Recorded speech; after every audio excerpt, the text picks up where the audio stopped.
So I want you to imagine trying to memorize the entire tax code of your country. Oh, wow. That sounds terrible. Right. Just awful.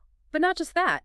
Imagine also memorizing the complete unedited history of your ancestors, going back, say, 10 generations. Okay, so that's already thousands of pages of data, basically. Exactly. And then on top of all that, you have to memorize this advanced, comprehensive survival manual that details the exact seasonal cycles of like hundreds of local plants and animals. And you're doing this without any notes. Without a single note. You have to know it word for word. Because if you forget a single paragraph, your entire society will literally collapse. No pressure, right? Yeah, just a casual Tuesday. But the crazy thing is, for 99% of human history, that wasn't some abstract thought experiment or, a fun memory game. It was everyday reality. It really was. Because we live in an era where literally the entirety of human knowledge is just, well, it's instantly accessible. You just reach into your pocket. Right. You pull out a piece of glass and metal and boom, you have access to every fact, every history, every scientific theory ever recorded. We take the sheer persistence of data completely for granted today. We totally do. But I was thinking about this, looking through our sources for today's deep dive, and it just hits me. How did humanity manage complex, vital information before any of this? Right. How do they store the data? Exactly. And I don't just mean before servers or fiber optic cables or the cloud. I mean like before paper, before ink. Before the very concept of the written word even existed. Yes. And that is our mission for today. For you listening, if you are someone who, loves grasping complex concepts quickly but really thoroughly, you are going to appreciate the sheer unparalleled ingenuity of early humans. Oh, absolutely. Because we are stepping way, way back from the electronic era to explore the original biological internet, human speech and oral tradition. It's a fascinating topic. We're going to map out how early societies transmitted these immense bodies of knowledge and history and law using absolutely nothing but the human voice. Which, I should add, is far more than just a historical curiosity. No. Yeah, because the underlying mechanics of this original oral network, they actually established the blueprint for every single technological leap in communication that followed. Wait, really? Like even the internet? Even the internet. The friction points they had to overcome, things like data retention, signal-to-noise ratio, bandwidth limitations, those are the exact same foundational problems that network engineers are grappling with at this very moment. That is wild to think about because, early humans didn't have cloud storage. No. Definitely not. They couldn't just back up a hard drive or hit save on a Google Doc. They literally had to hack their own cognitive limits to ensure that vital data survived across generations. Yeah, it was a matter of life and death, really. It is so brilliant. So for you listening, get ready because we are going to explore the absolute roots of human connection. Okay, let's unpack this. Let's do it. We have to start with the medium itself. Before physical networks, before written text, the primary tool for connection was it was incredibly dynamic, it was immediate, and here's the crux of it. It vanished the exact fraction of a second it was produced. That's the key. We are talking about the spoken word as an actual medium of storage. And what's fascinating here is the concept of embodied knowledge. Embodied knowledge. Yeah, it contrasts so sharply with how we interact with information today. Because, we are entirely accustomed to the idea of a book, or a database. Right, like a physical thing you can hold. Exactly.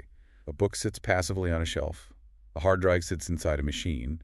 The information is stored externally, right? Yeah, it's just waiting for you. It is persistent, and it waits passively for you to access it. But in a primary oral culture, and by that I mean a culture with absolutely no exposure to writing whatsoever spoken words, only exist in the exact moment of their physical utterance. Because sound is just a wave. Exactly. As soon as the sound wave travels through the air and dissipates, the data is gone. There is no residue. It's completely ephemeral. Like sound is literally just vibrating air molecules, and once that vibration stops, the medium is completely empty again. And because of that intense ephemerality, the meaning of the data isn't just in the semantics. What do you mean by semantics? By that I mean, it isn't just in the dictionary definitions of the words themselves. The meaning is inextricably linked to the physical presence and the active performance of the speaker. Oh, I see. The data is encoded in their tone, their micro-inflections, their physical gestures, the volume of their voice, and even the pauses between the words. That makes a lot of sense. It's kind of like the difference between reading a cold, plain text transcript of a monumental speech, say, Martin Luther King Jr.'s I Have a Dream speech versus actually being in the crowd. That is a perfect analogy. Right, because hearing the cadence, the passion, the preacher's rhythm that he brought to those words, the raw data on the page might technically be the exact same sequence of letters. But the actual information you receive, like the emotional resonance and the persuasive power of it, it's completely different when it's embodied by a human being. That captures the dynamic perfectly. The physical act of speaking adds this incredibly rich layer of emotional and contextual metadata that simply cannot be captured by text alone. Metadata, I like that way of framing it. And understanding this is really crucial because we often make the mistake of viewing early oral tradition merely as primitive entertainment. Like just people passing the time telling campfire stories. Exactly. We think of it as folklore or fairy tales. But it was not that. It was the literal, vital act of keeping collective memory alive. Wow. In societies where literacy was totally absent, human speech was the only archive. So they were basically encoding everything necessary for societal survival into these daily spoken utterances. Everything. We are talking about the entire histories of a people, immensely complex genealogical trees spanning centuries. Like who is related to who owns what land. Yes, customary laws, property rights, detailed navigational charts for the ocean, cosmologies, and medical knowledge. All in their heads. All of it. All of this vital societal data was encoded within narratives, epics, chants, and ballads. But unlike modern static databases, these were living archives. Well, meaning they could change. They were constantly being shaped, adapted, and engaged with by the community through the physical act of retelling. But logically, that presents a massive engineering problem. Oh, a huge one. Because if the medium is sound, which we just established vanishes instantly, and the storage drive is the human brain, well, human memory is notoriously fallible. It really is. I mean, I can barely remember what I had for breakfast on Tuesday, let alone a 10,000-word legal statute. Exactly. If you were passing down laws and medicinal formulas and survival skills over hundreds of years, relying solely on human memory seems like an absolute recipe for disaster. It sounds impossible to us. Yeah. How did early societies prevent massive data corruption? How do you stop a crucial piece of survival information from devolving into this giant multi-generational game of telephone where the original message gets completely distorted? That is the most crucial challenge of the oral network. And the solution they developed was incredibly sophisticated. Okay, I'm ready. What was it? They developed what we refer to as mnemonic devices. But we shouldn't think of these as just simple memory tricks like we might use for a grocery list, like tying a string around your finger. Right. We can essentially treat these devices like early biological algorithms designed specifically for data retention, error correction, and cognitive data compression. Wait, biological algorithms? That is such a cool phrase. So they were essentially formatting the data so the human brain could process and store it more efficiently. Yes. How exactly did they format it? Well, the primary mechanism is rhythm and rhyme. Like music. Exactly. The inherent musicality of poetry and song makes information significantly easier to encode and recall than standard unformatted prose. Oh, I can personally attest to that. I can effortlessly recall the lyrics to some obscure pop song I haven't heard since I was in middle school. We all can, yeah. But I couldn't quote a single paragraph from a textbook I read yesterday. There is clearly something fundamentally different about how the brain handles musicality. Which brings up a critical layer of neuroscience, actually. Oh, lay it on me. When you hear standard prose, your brain processes it primarily in the language centers, like Broca's and Wernicke's areas. Okay. But when you introduce rhythm, meter, and melody, you engage entirely different regions of the brain. Really? Like what? Like the motor cortex and the limbic system, which processes emotion. The predictable patterns of meter and rhyme act as physical and mental hooks. They create a rigid, structural framework for the data. So it's not just about sounding pretty. The rhythm is an actual structural boundary. Exactly. Think of it as a built-in biological checksum for memory. A checksum, like encoding. Yes. If you are reciting a rhythmic epic and you forget a specific word, the rhythm of the sentence naturally guides you toward the correct replacement. Because it has to fit the beat.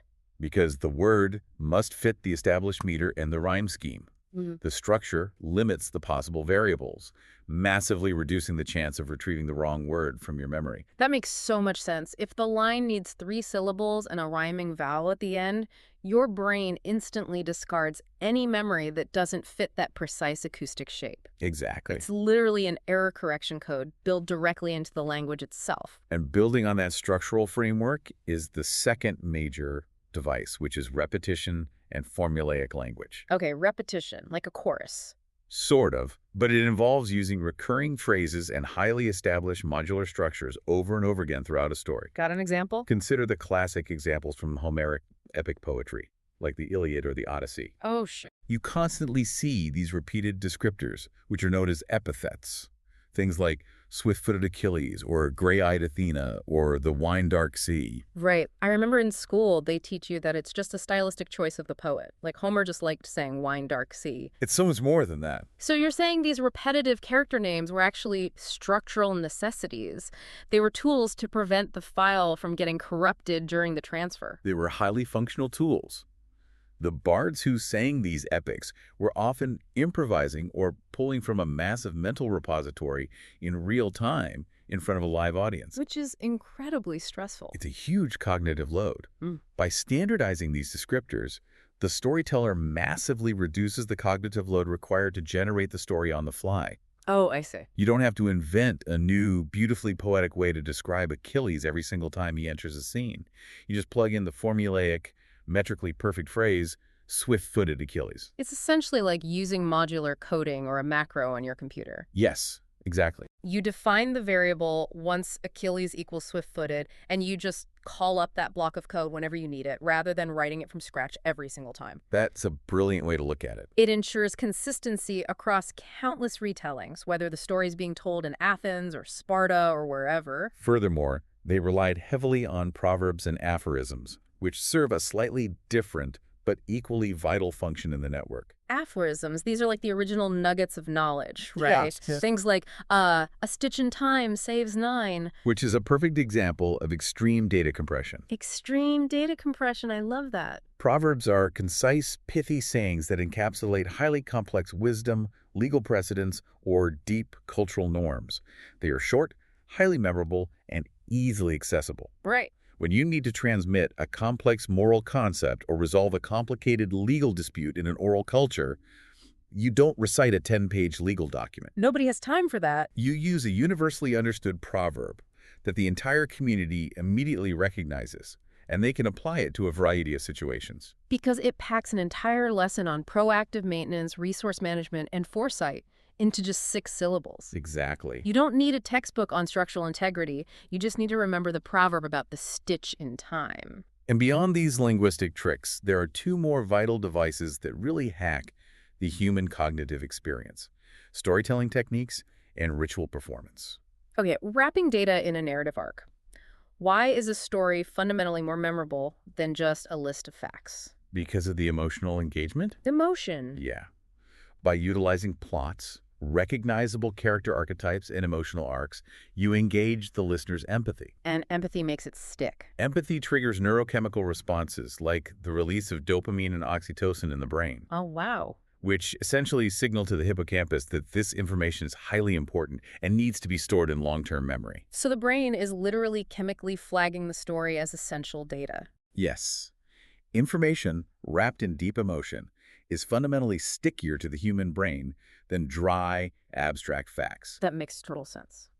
But the ritual and performance aspect takes us even further. Ceremonies, dances, and dramatic reenactments, they weren't just ancient theater for entertainment. What functional purpose were they serving within this data network then? They were participatory mechanisms. They reinforce collective memory through multisensory encoding. Multisensory, so not just hearing. Right. When a society gathers to perform a ritual dance that tells the story of, say, a historical migration or a complex creation myth, the participants are not passive recipients of data just sitting in an audience. They're actually doing it. They are active agents in the perpetuation of that data. The knowledge becomes encoded not just in acoustic sound waves, but in spatial awareness, collective timing, and crucial muscle memory. So you were basically utilizing the entire human sensory apparatus as a multi-layered, redundant backup system. Exactly, a backup system. Because if the verbal memory fails, like if someone forgets the chant, the physical muscle memory of the dance steps, or the visual cue of a specific ceremonial mask kicks in to correct it. Yes, it creates a highly redundant, incredibly robust system for preserving complex information without a single shred of physical written record. It is a brilliant adaptation to the limitations of human neurology.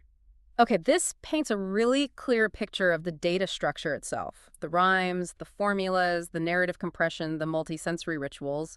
We understand the software, basically. The software, yes. But who is actually responsible for hosting this data? Because every network, no matter how it's constructed, relies on specific nodes to store and route information. Correct. In a modern data center, you have rows and rows of server racks. In this biological network, who are the human servers? Well, in almost all oral societies, you find three primary groups who bore the immense, often sacred responsibility of preserving and transmitting this data. Okay, who are they? First, you have the elders. Makes sense. In a society where knowledge is entirely cumulative within living memory, age correlates directly with data acquisition. Because they've just been downloading data the longest. Exactly. Because they have lived the longest, they have quite literally accumulated the most wisdom. They were universally revered as the primary keepers of historical accounts, genealogical records, and customary laws. They are the long-term, high-capacity storage drives of the community. Precisely. Second, you have the storytellers, or the bards. Like the performers. Right. These were frequently highly trained professional performers who dedicated their entire lives, often starting from early childhood, to memorizing vast repertoires of epics and tales. Just non-stop memorization. Think of the griots in West African traditions. They are historians, musicians, and genealogists all rolled into one person. They acted as the literal, highly mobile living libraries of their cultures. The human databases who can retrieve and broadcast data upon request. And third, you have the shamans, priests, or spiritual leaders. Okay, the religious figures. This group acted as intermediaries with the spiritual or natural realm, and they held specialized sacred knowledge. What kind of knowledge? This included cosmologies, prophecies, deep medical and botanical knowledge, and complex rituals. And this specific type of knowledge was usually transmitted through very rigid, often restricted oral traditions. Wait, I want to pause on that for a second. Restricted traditions. Doesn't that create a massive built-in power imbalance? It absolutely does. Because if you are the shaman or the priest and you alone hold the passwords to the sacred survival data or the medical knowledge, you effectively control the society. Were they using this oral network to hoard power and manipulate the community? That is an incredibly perceptive observation, and it highlights the socio-political reality of oral networks. Yeah, because information is power. Yes. Controlling the flow of high-value information absolutely equates to social and political power. In many societies, access to certain stories, chants, or healing rituals was strictly tiered. Like clearance levels. Exactly. You had to undergo initiations or reach a certain status to be granted access to the next level of data. Oh, Now, this wasn't always malicious manipulation. well. Often it was viewed as necessary to protect highly potent or dangerous knowledge, like the exact preparation of medicinal but potentially lethal plants. You don't want just anyone messing with that. Right, like keeping the dangerous chemicals locked in a cabinet. However, the consolidation of this knowledge undoubtedly elevated the status of the shamans and elders, making them indispensable political figures. They were the gatekeepers of reality. And if you control the collective memory, you basically control the current reality of the tribe. Which brings up another critical layer. If we connect this to the bigger picture, these individuals, the elders, the griots, the shamans, they were not just passive, objective conduits. They weren't just tape recorders. No, they weren't flesh and blood tape recorders mindlessly reciting static data. They were active interpreters, editors, and educators. Meaning they adapted the information in real time. Constantly. They ensured that the data they transmitted remained relevant and meaningful to the immediate needs of the society. So they tweaked the stories. Exactly. When a storyteller recounted a historical myth, they might subtly emphasize certain elements over others depending on the current political climate, or maybe a recent famine, or a dispute with a neighboring tribe.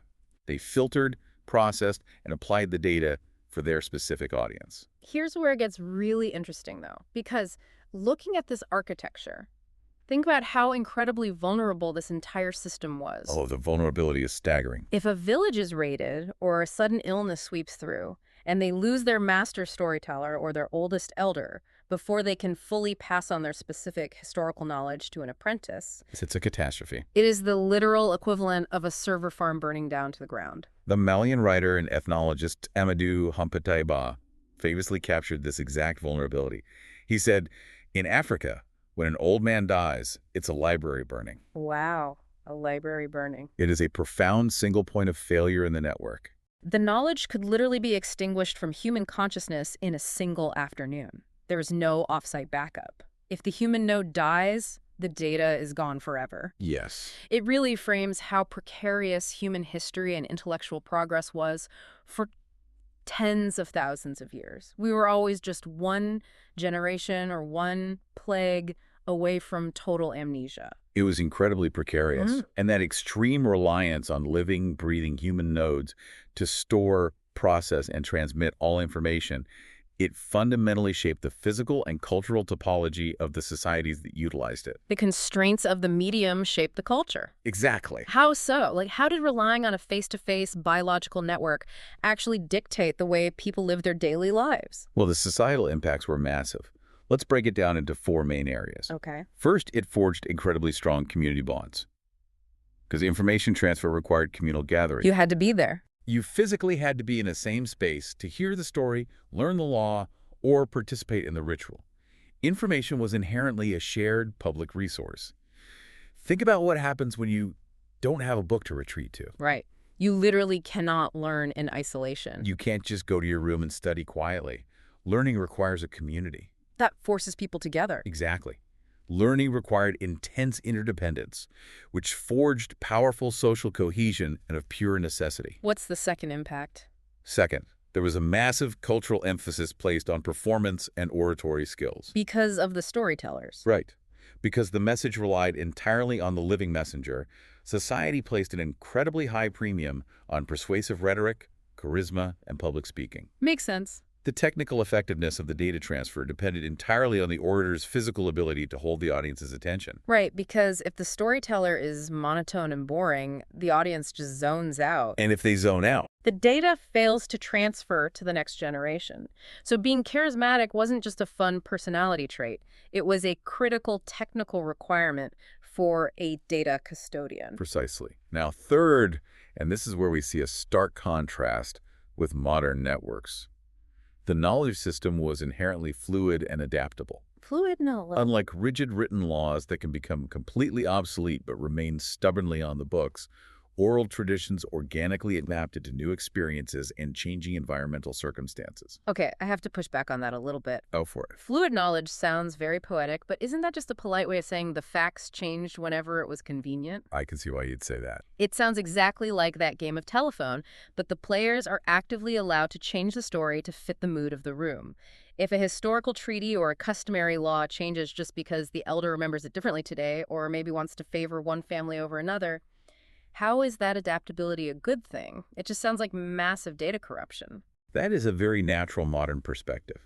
To our modern text-based minds, where we demand absolute objective byte-for-byte fidelity in our data, fluidity sounds like a severe vulnerability, perhaps even corruption, like you said. Yeah, it sounds like fake news, honestly.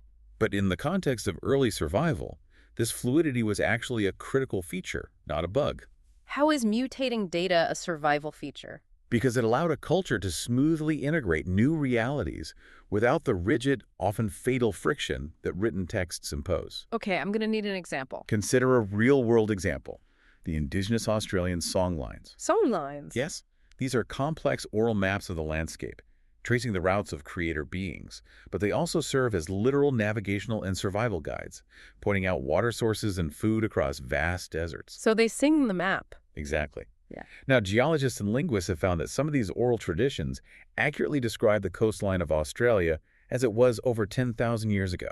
10,000 years. Yes, before the end of the last ice age when sea levels rose dramatically. Wait, they transmitted accurate topographical data for 10 millennia using just songs. They did. And the only way that is possible is through controlled fluidity. Oh, I see where you're going. As the ocean gradually rose over thousands of years, swallowing land and changing the topography, the songs didn't stubbornly insist on a landscape that no longer existed. Because if they did, people would walk right into the ocean looking for a berry bush. Exactly. The singers organically, incrementally adapted the verses to reflect the new coastline, the new locations of water, the new migratory patterns of animals. Wow. If the survival rules were carved immutably in stone, the society might have stubbornly clung to outdated tactics and perished. The flexibility of the oral network allowed the software of the culture to continuously patch and update itself in real time based on environmental feedback. Oh, that is profound. It's a continuous organic software update. They aren't tied to legacy code that no longer functions in the current environment. Which naturally leads to the fourth major cultural impact, an incredibly deep, symbiotic connection to place. To the environment itself. Yes. Because knowledge was so fluid and constantly adapted to immediate survival needs, much of it was heavily tied to the immediate physical environment. The landscape itself often served as a massive mnemonic device. So the geography was a memory trigger. Right, a specific mountain peak, a strange rock formation, or a bend in the river would physically trigger the recall of a specific story, law, or memory associated with it. The physical geography of their world was basically the user interface for their knowledge base. You walk through the valley, and the valley prompts the data retrieval. That is a beautiful way to interact with the world. It really is. But clearly, despite how powerful and elegant this biological system was to build early human cultures, it couldn't scale forever. The oral network eventually hit a hard wall. It did. For all its remarkable strengths and elegant adaptations, human speech as a primary medium of storage and transmission has profound physical and biological limitations. It had to bottleneck at some point. These constraints eventually created a bottleneck that forced humanity to invent an entirely new paradigm of communication. There's an obvious physics problem here, right? A voice can only carry across a campfire. Maybe a small valley if you really shout. Yes, the range is tiny. If an empire starts spanning continents, this biological network mathematically cannot scale without taking months to deliver a single message. That's the first major limitation. Yeah. Limited reach and scalability. In a purely oral network, data can only travel as fast and as far as a human being can physically walk, run, or sail. Right. Mass, simultaneous dissemination of complex ideas to distant, widespread populations was physically impossible. Right. You're bottlenecked by the speed and endurance of human biology. You can't broadcast. You can only do peer-to-peer sharing, and the peers have to physically travel to each other.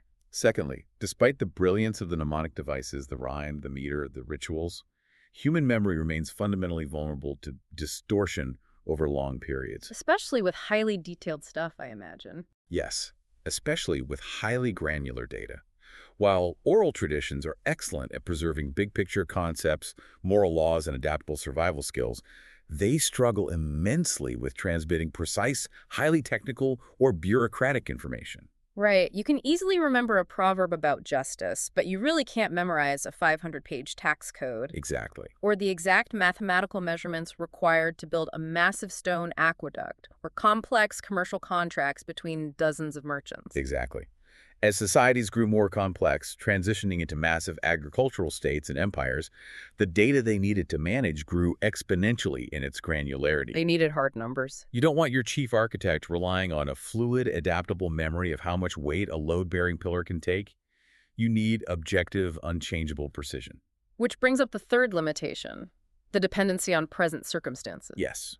Because there was no objective external record, the survival of the message was intrinsically fatally linked to the physical well-being of the messenger. The human note again. If your most knowledgeable elder falls ill, or if your messenger gets delayed by a storm, or is killed by bandits on the journey, the message is compromised entirely. The data literally dies with the carrier. There is zero separation between the information and the fragile biological hardware carrying it. But there is a fourth limitation that our sources highlight, and looking at it, it seems like arguably the most profound limitation for the overall trajectory of human history. It is the ultimate ceiling. The inability to accumulate knowledge in depth. This is the critical threshold.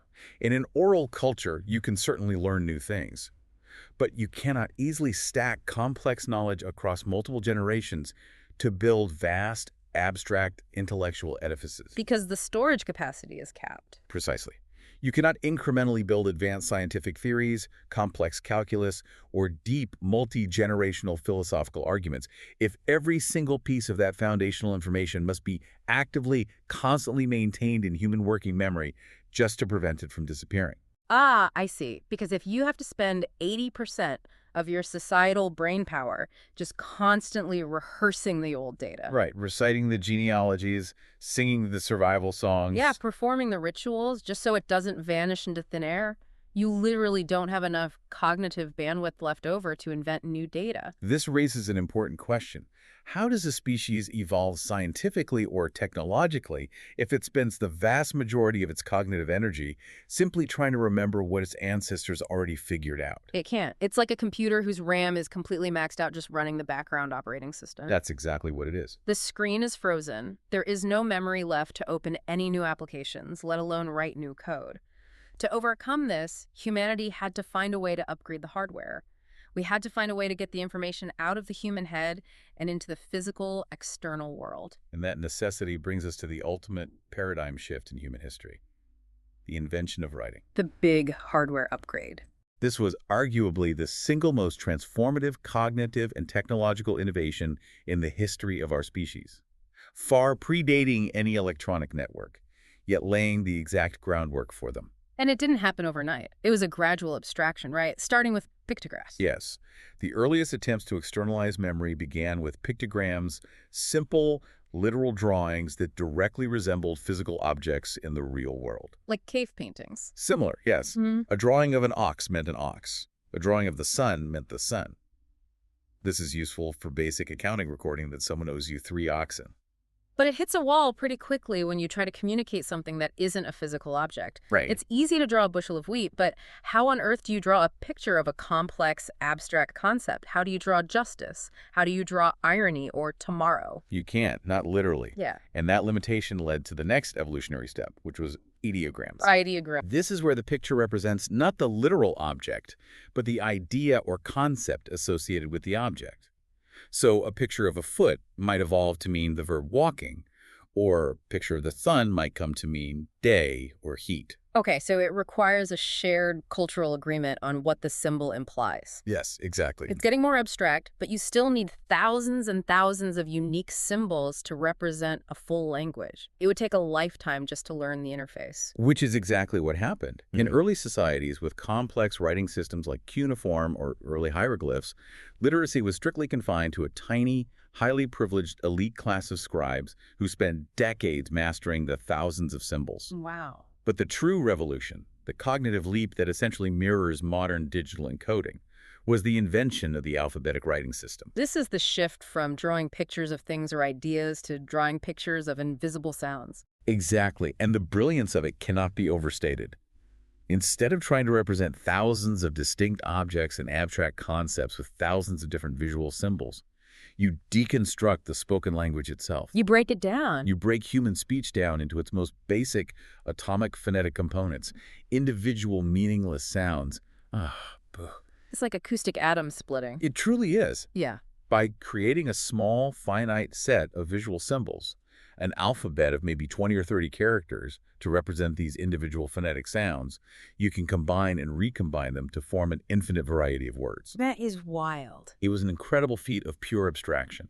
You entirely severed the visual symbol from the meaning of the word and tied it purely to the physical sound of the word. So what does this all mean for the human network? For you listening, think about the sheer magnitude of this cognitive shift. It changed everything. The invention of the alphabet freed knowledge from the ephemeral, fragile bounds of the spoken word in the human body. It allowed humans to create durable, verifiable, objective records. The data was no longer dependent on a living human's memory, or their physical presence, or their charisma. It was the ultimate externalization of memory. The externalization of memory. That's the perfect phrase.